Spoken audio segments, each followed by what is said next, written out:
الدوكسايدر هو حوار جريء بين القلب والعقل والخبرة والتجربة. برامج الدوكسايدر هي أفكار غير ربحية تعليمية، الهدف منها هو التوعية ونشر الحقائق والخبرات. لذلك وجب التنويه أن ليست جميع المنصات ترحب بالأفكار الخلاقة التي قد تقدم عبر برامج الدوكسايدر، وبناء عليه يرجى نشر ومشاركة ودعم الدوكسايدر حتى تصل الأفكار إلى أكبر عدد من المستفيدين.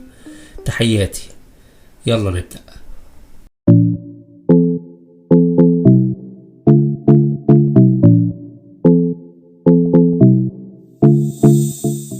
ازيكم وعاملين ايه جميعا؟ النهارده عايز اكلمكم في موضوع هتلاقيه مع اي حد متخصص في مهنة معينة. اي واحد عايز يحسس الناس اللي حواليه ان مهنته دي اصعب مهنة وليها اللغة الخاصة بيها وليها الكود بتاعها، عشان يخلي الناس العادية تفتكر ان هو زي ما يكونوا كده بيقولوا ايه، بيولد الذرة، نوع من انواع تكبير او تفخيم الذات عن طريق المهنة اللي هو بيشتغلها. في جملة مشهورة جدا، دي اكتر حاجة ممكن تسمعها عشان اصحابها بيشتغلوا في اكتر حاجة بتوصل لك اللي هي السينما، فتلاقيه دايما يقولك مش عارف ايه بلغة السينما، كذا بلغة السينما.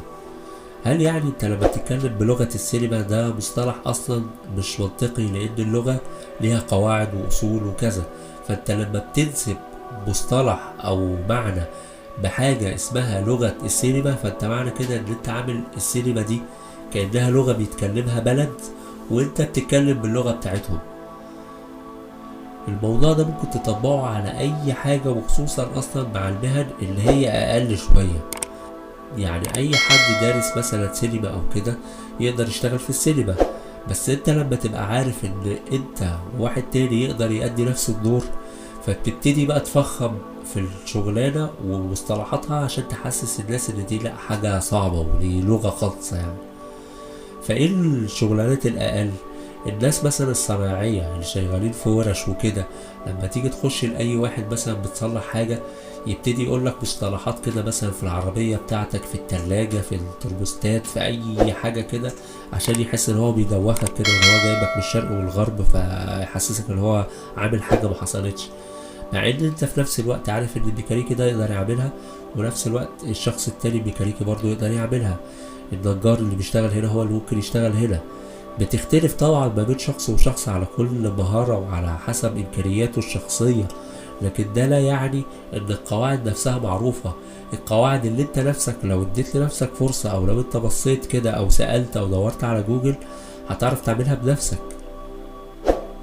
فخلي بالك دايما من الشخص اللي يبتدي يفخم في مصطلحات حاجة خاصة بالعمل.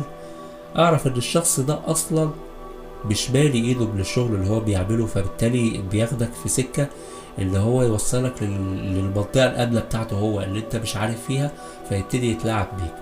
فبالاخر سيبه يقول اللي يقوله، واعرف من جواك ان هو المستوى بتاعه فين بالظبط. اتمنى الحلقة تكون عجبتكم، متنساش تعمل شير للفيديو، وفي نفس الوقت تعملوا لنا سبسكرايب وتتابعنا على الفيسبوك والتيك توك والانستجرام عشان تبقى اول واحد يتابع الحلقات الجاية. شكرا.